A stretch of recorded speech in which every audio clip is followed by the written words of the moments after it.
NPK 19-19-19, NPK 20-20-20, NPK 052-34, NPK 13-0-45, NPK 00-50, NPK 12-61-0 ને NPK 00-26. આ બધા એવા ફર્ટિલાઇઝરો છે, એવા વોટર સોલ્યુબલ ખાતરો છે કે મિત્રો એનો તમે કોઈ વનસ્પતિમાં વિવિધ અલગ અલગ સ્ટેજની અંદર તમે જો એનો ઉપયોગ કરો, સમય ને વસ્તુ અને કઈ અવસ્થાએ કઈ વસ્તુ નાખવાની જો આપણી પાસે એવી માહિતી હોય તો ખૂબ સરસ સારા રિઝલ્ટો ઓછા ખર્ચામાં મેળવી શકાય છે. તો આજે આપણે એ ચર્ચા કરવાની છે કે એનપીકે આજે વોટર. હવે સૌપ્રથમ આપણે વાત કરીએ મિત્રો એનપીકે 19-19-19 અથવા તો એનપીકે 20-20-20, બે એકબીજાને મળતા આવે એવા ખાતરો છે, વોટર સોલ્યુબલ ફર્ટિલાઇઝરો છે. આપણે તો એની વાત કરીએ મિત્રો તો 19-19-19 એટલે કે એની અંદર 19% નાઇટ્રોજન, 19% ફોસ્ફરસ અને 19% પોટાશ હોય છે. એવી જ રીતે 20-20-20-20માં પણ એ રીતનું હોય છે, બરાબર છે. તો હવે આપણે વાત કરીએ કે વનસ્પતિ કોઈ પણ હોય એને આપણે કોઈ પાક આપણે કોઈ પણ વાવ્યો હોય એની અંદર શરૂઆતનું સ્ટેજ છે, પ્રથમ સ્ટેજ છે, પહેલો મહિનો જે કહી શકાય કે માનો કે વાવણીથી અથવા તો ઉગી હોય ત્યાંથી 10-12 દિવસથી શરૂ કરી અને 1-1.25 મહિના સુધીનો પ્રોગ્રામ જે ફૂલ ઉગે ત્યાંથી માંડી અને ફૂલ આવવાની અવસ્થા શરૂ થાય ત્યાં સુધીના ગાળામાં 19-19 વાપરવાથી બેસ્ટ રિઝલ્ટો મળે છે. 2 થી 3 છંટકાવ 19-19-19ના જો કરવામાં આવે તો કોઈ પણ પાકની વાનસ્પતિક વૃદ્ધિ અને છોડવો જે તૈયાર થવાનો હોય છે, છોડનું બંધારણ જે બનવાનું હોય એના માટે વાનસ્પતિક વૃદ્ધિ સારામાં સારી થાય છે. ફૂલ અવસ્થા પહેલા આપણે આ વસ્તુ વાપરવાની છે. ફૂલ આવવાની શરૂઆત થાય ત્યાં સુધી 1-2 ડોઝ જે તમારે જરૂરિયાત હોય એ પ્રમાણે એનો યુઝ કરી શકાય છે.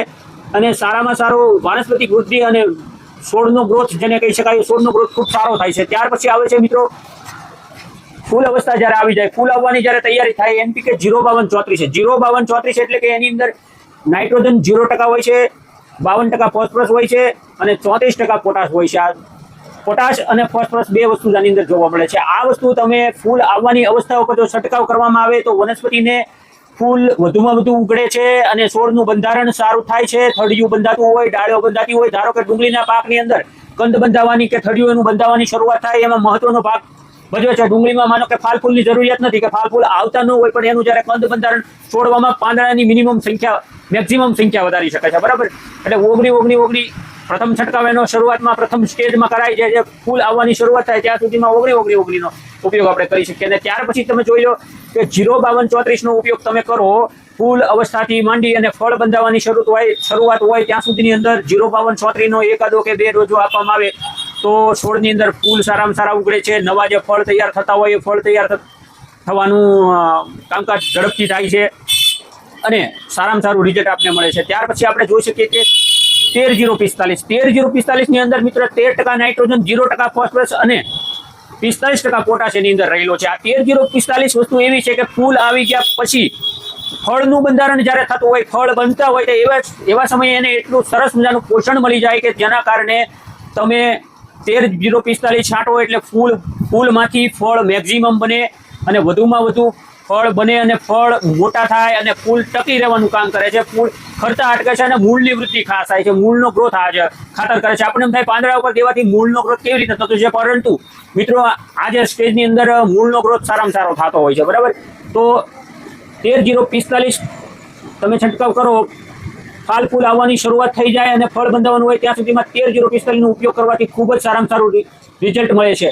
અને જો ઘણી વખત તમારે વાનસ્પતિક વૃદ્ધિ વધારે જરૂરી ને ફાસ્ટ જરૂર હોય ત્યારે 12-61-0 નામનું ખાતર જે 12% નાઇટ્રોજન, 61% ફોસ્ફરસ અને 0% પોટાશ, એની અંદર પોટાશ હોતો નથી. આ જે ખાતરનો તમે છંટકાવ જો પંપ દ્વારા કરવામાં આવે તો મિત્રો ઝડપથી વૃદ્ધિ વિકાસ ઝડપથી થાય છે. ફાલ ફૂલની અવસ્થા જલ્દી આવે છે.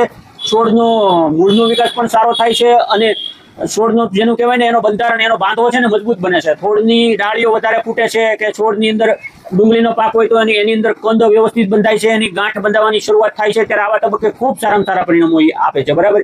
અને હવે જ્યારે આપણા પાકની અંદર છોડની અંદર ફળ ફૂલ આવી લાગી ગયા હોય અથવા તો ડુંગળીમાં કંદ બંધાવવાનું શરૂઆત થઈ ગઈ હોય, કંદ બંધાવવા માંડ્યું હોય, એવા તબક્કે એને ખાસ કરીને 0-0-50 જે પોટાશ આવે છે, જે પાકટ અવસ્થા ઉપર જેમ પાક ઉપર જે પાક આવતો જાય એવા ગાળા દરમિયાન પાકટ અવસ્થાની અંદર તમને પોટાશની ખાસ જરૂર પડે છે. અને એવો પોટાશ આપવાથી ફળનું કદ મોટું થાય છે, રંગ સુધરે છે, ચમક આવે છે, એની અંદર મીઠાશ લાવવાનું કામ કરે છે અને સારામાં સારું રિઝલ્ટ મળે છે. અવસ્થા હોય ત્યારે આપણે જેમ તમને જણાવ્યું એમ કે 0-0-50 આપવામાં આવે તો ફળનું કદ મોટું થાય છે, એની ચમક વધે છે, એમાં તેલના ટકા વધે છે. તેલવાળી તેલબિયા પાક હોય તો એમ કે અથવા તો કોઈ પણ જે પણ પાક હોય ચમકદાર થાય છે, ફળનો કદ, આકાર, રંગ અને ટૂંકમાં ફળની ગુણવત્તામાં સુધારો કરવા માટે ખૂબ જ મહત્વનો ભાગ ભજવે છે. હવે ઘણી વખત તમારે 0050 દેવાનું થોડુંક લેટ થઈ ગયું હોય, સમય વીતી ગયા હોય તો 00026 આવે છે, જેની અંદર 0% નાઇટ્રોજન, 0% ફોસ્ફરસ અને 26% પોટાશ રહેલો છે. એ પણ ફાસ્ટ ઝડપી કામ આપે છે. એટલે હાવ એન્ડ સમય જો આવી ગયો હોય, પાકવાની એકદમ તૈયારી હોય તો છેલ્લા તબક્કે 0026 નો પણ તમે ઉપયોગ કરી શકો છો. હવે આ બધા ખાતરો મિત્રો એવા વોટર સોલ્યુબલ છે. એમાં છાંટતી વખતે, એનો પ્રયોગ કરતી વખતે ખાસ એક તો એના ડોઝનું ધ્યાન રાખવાનું છે. એની અંદર 80 થી 100 ગ્રામ એક પંપની અંદર આપણે નાખવાનું છે. વીકે 3 થી 4 પંપ આપણે કરવાના છે. 16 ગુઠાનો વીઘો આવે એમાં.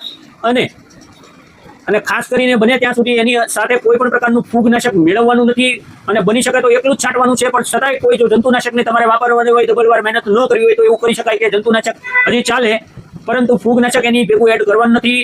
અને જો ફૂગનાશક એડ કરવાથી બંનેનું રિઝલ્ટ કપાશે. ખાતરનું જે આપણે ફર્ટિલાઇઝર આપીએ છીએ, જે પોષણ આપીએ છીએ, એમાં રિઝલ્ટ ઓછું થશે. ફંગીસાઇડનું જે રિઝલ્ટ છે એમાં પણ થોડીક કમી આવશે. એટલે ખાસ આપણે મહત્વની વસ્તુ એ યાદ રાખવાની છે કે ટાઢા પોરે છંટકાવ કરે, ધોમ ધકતા તડકાની અંદર પણ એનો છંટકાવ કરવાનો નથી. બરાબર, તો થોડુંક રિએક્શન આવી શકે. ખૂબ ગરમી હોય તો રિએક્શન આવે. અમુક ટકા આપણું જે ફર્ટિલાઇઝર સ્પ્રેમાં જતું હોય એ બાષ્પીભવનથી હવામાં પણ ઉડી જાય, એવું બને, રિઝલ્ટ ઓછું મળે. એટલે આપણે ટાઢા પોરે આ બધા ફર્ટિલાઇઝરનો છંટકાવ કરવાનો છે અને એના દરેક વસ્તુના સ્ટેજ ખાસ યાદ રાખવાના છે. સૌ પ્રથમ વાનસ્પતિક વૃદ્ધિની જો તમારે જરૂરિયાત હોય, ટૂંકમાં માહિતી આપી દઉં તો વાનસ્પતિક વૃદ્ધિની જ્યારે જરૂરિયાત હોય, પાકનો જે પ્રથમ સ્ટેજ હોય એ સ્ટેજની અંદર 19-19-19 અથવા તો 20-20-20 આપણે દેવાનું છે. અને ત્યાર પછી ફૂલ આવવાની જ્યારે શરૂઆત થાય ત્યારે એને આપણે 052-34 આપવાનું છે. 052-34 આપવાથી વધુ ફૂલ ઉગડે છે, સારામાં સારું ફળ બને છે અને ફળ બનવાની શરૂઆત થાય છે. છોડનો બાંધો મજબૂત થાય છે. ડુંગળી હોય તો એની ગાંઠ મજબૂત બને છે, થળિયું મજબૂત બને છે. આ બધી પ્રક્રિયા થતી હોય છે. બરાબર, 13-045 એની પછીના તબક્કે આપવાનું છે કે જેથી ફળ વધુ સારું બને, ફળ છોડ ઉપર ટકી રહે અને પૂરતું પોષણ મળી રહે, એના મૂળિયા મજબૂત થાય છે. અને જો ઝડપથી તમારે વાનસ્પતિક વૃદ્ધિ પણ જરૂરિયાત હોય અને છોડને પણ વિકસાવવાનો હોય અને ફૂલનો પણ સમય થઈ ગયો ત્યારે 12-61-0 નામનું ખાતર જે આપણે ઉપયોગ કરવાનો છે, એ પણ સારામાં સારું તમને રિઝલ્ટ આપે છે.